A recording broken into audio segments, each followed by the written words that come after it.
အားလုံးပဲမင်္ဂလာပါတိတ်ထဇက်တိတ်နောမင်းတို့ဤတဘောအရှင်သာရိပုတ္တရာမထေရသည်တပည့်ဖြစ်သူရွှေပရိန်နယ်ဤသားယဟန်အားအာတုဘကမ္မထံကိုစီးဖြန်းလေရာလေးလတိုင်းတော်လဲနမိတ်မြပင်မထင်ချေမြတ်စွာဘုရားထံတော်မောက်သို့ခေါ်ဆောင်သွားပြီးလျှောက်ထားလေတယ်ဘုရားရှင်ကယဟန်အားတရက်ဥယျင်4000ရေကန်တစ်ခု၌ပရမကြာပန်းတစ်ပွင့်ကိုကြီးရှုနေရခဲ့လောဟုမှားကြတော်မူပြီးလျင်ခန္ဓာကိုယ်ဤတိုက်တော်တို့ပြန်ကြွသွားတော်မူလေတယ်ထိုယဟန်သည်ထိုကြာပွင့်ကိုစူးစိုက်ကြည့်နေစေမှာပင်ကြာပန်းသည်ရင်ရောကပွင့်ချံများကြွေကြကုန်လေတယ်ပရမကြာပွင့်ဤဖောက်ပြန်ဖြစ်စည်းပုံကိုမိမိခန္ဓာကိုယ်နှင့်နှိုင်းရှင်ကသင်္ခါရတရားတို့၏ခိုင်မြဲမှုမရှိပုံကိုဝိပဿနာဉာဏ်ဖြင့်ကြည့်ရှုလေတယ်။ထိုယဟန်၏စိတ်သည်ဝိပဿနာတို့တပ်ပြီးဟုသိတော်မူလျင်ယဟန်တစောင်းမုံလာ၌ပွင့်သောကုမုဒရာကြာကို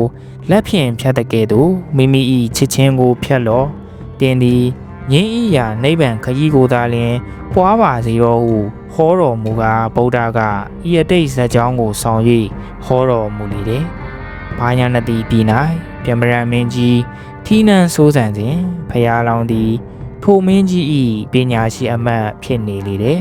။တနေ့တွင်မင်းထိန်တို့သည်မင်းကြီး၏မင်္ဂလာမြင်းကိုရေချိုးစေရန်ရေချိုးစိတ်တို့ယူသွားကြရာမင်္ဂလာမြင်းသည်ခါတိုင်းရေချိုးနေကြရေထဲသို့မစင်ချေထိုအကြောင်းကိုမင်းကြီးထံလာရောက်၍တော်ဦးတင်ကြရာမင်းကြီးကပညာရှိအမတ်အားပညာရှိမင်္ဂလာမင်းရေစိတ်ကိုမစင်းရခြင်းအကြောင်းကိုစူးစမ်းကြည့်ဟုတာဝန်ပေးတော်မူလိုက်လေတယ်ပညာရှိအမတ်သည်ရေချိုးစိတ်သို့လိုက်ပါသွားကမြင်းထိန်တို့အားအချင်းတို့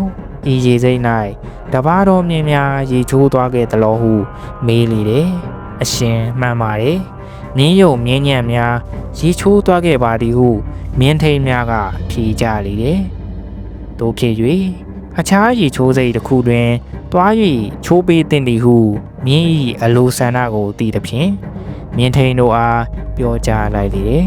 မြင်းထိန်တို့သည်ပညာရှိအမှတ်ညွှန်ကြားချက်အတိုင်းလိုက်နာဆောင်ရွက်ကြရာမင်္ဂလာမြင်းသည်ရေချိုး၍ရေတောက်လီတော့တယ်အနှစ်ချုပ်ကတော့